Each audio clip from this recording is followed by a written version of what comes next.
Assalamualaikum warahmatullahi wabarakatuh. Perkenalkan, nama saya Priyoga. Di sini saya akan menjelaskan materi tentang hak dan kewajiban warga negara untuk memenuhi tugas mata kuliah Pancasila. Yang saya hormati Pak Sulaiman selaku dosen mata kuliah Pancasila. Sebelum saya menjelaskan hak dan kewajiban warga negara, perkenankan saya untuk menjelaskan apa itu warga negara. Warga negara adalah orang-orang bangsa Indonesia dan orang-orang bangsa lain yang disahkan oleh undang-undang sebagai warga negara.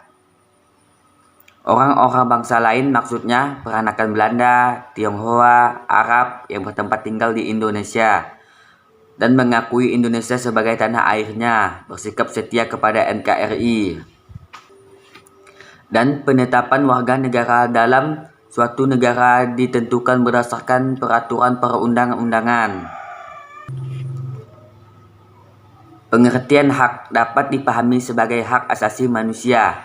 Dalam Undang-Undang Nomor 39 Tahun 1999 tentang hak asasi manusia, HAM adalah seperangkat hak yang melekat pada hakikat dan keberadaan manusia sebagai makhluk Tuhan Yang Maha Esa dan merupakan anugerahnya yang wajib dihormati, dijunjung tinggi, dan dilindungi oleh negara, hukum, dan pemerintahan. Dan setiap orang demi kehormatan serta perlindungan harkat dan martabat manusia. Selanjutnya yaitu kewajiban.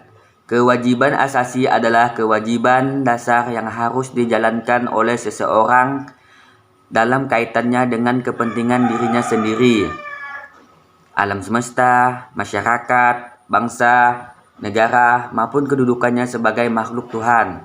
Di Indonesia, antara hak dan kewajiban harus dipenuhi warga negara secara seimbang. Hak diri seringkali dileburkan dalam hak kolektif atau sosial.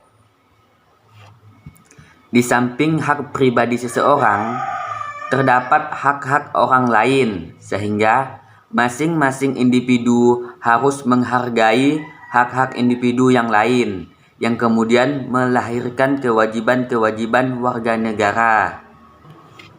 Perkembangan hak asasi manusia di Indonesia. Yang pertama, tahun 1945 sampai 1959.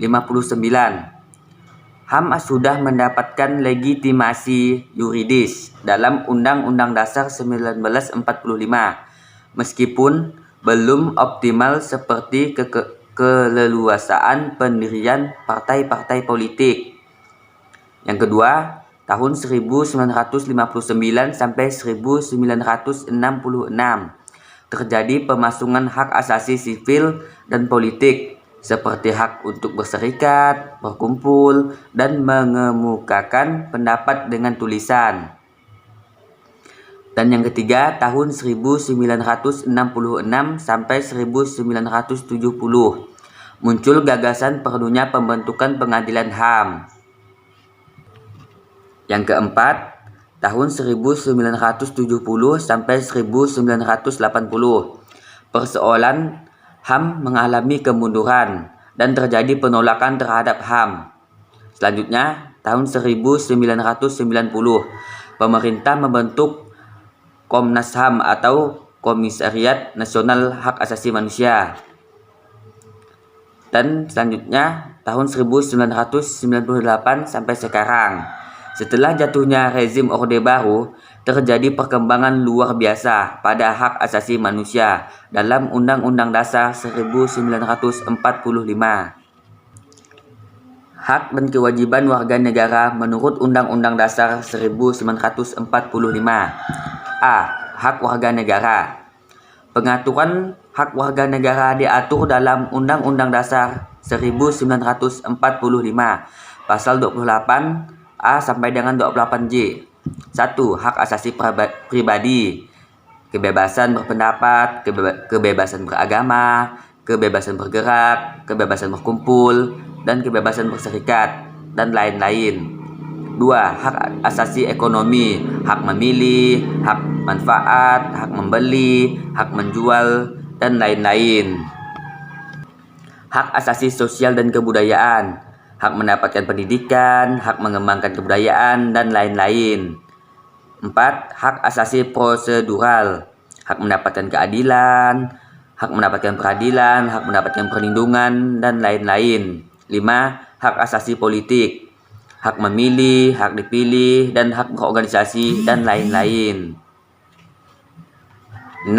Hak asasi dalam perlakuan yang sama, seperti hak hukum, hak pemerintahan, dan yang lain-lain. B. Kewajiban warga negara. Pengaturan kewajiban warga negara diatur dalam Undang-Undang Dasar 1945, Pasal 27, 28, 30, dan 31. Pertama, membayar pajak, menjunjung hukum dan pemerintahan, menghormati orang lain, tunduk serta ketetapan undang-undang, ikut serta dalam usaha pertahanan dan keamanan negara, melaksanakan sistem pertahanan dan keamanan rakyat semesta, mengikuti pendidikan dasar, taat kepada negara.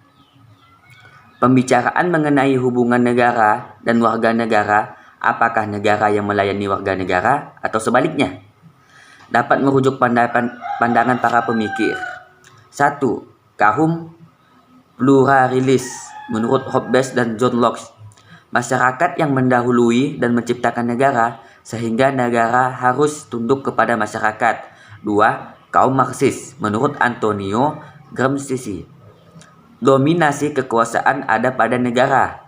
Negara merupakan institusi yang digunakan kaum borjuis untuk menjalankan kekuasaan yang baik.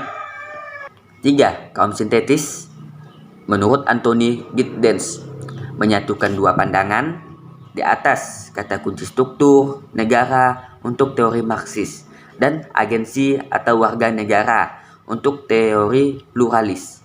Negara dan warga negara saling mempengaruhi dan saling berhubungan. Tanpa adanya warga negara, tidak mungkin adanya negara. Mungkin itu saja yang dapat saya sampaikan. Kurang lebihnya saya mohon maaf. Saya akhiri. Wabillahi taufiq wal hidayah. Wassalamualaikum warahmatullahi wabarakatuh. Sekian, terima kasih. Salam beraktivitas.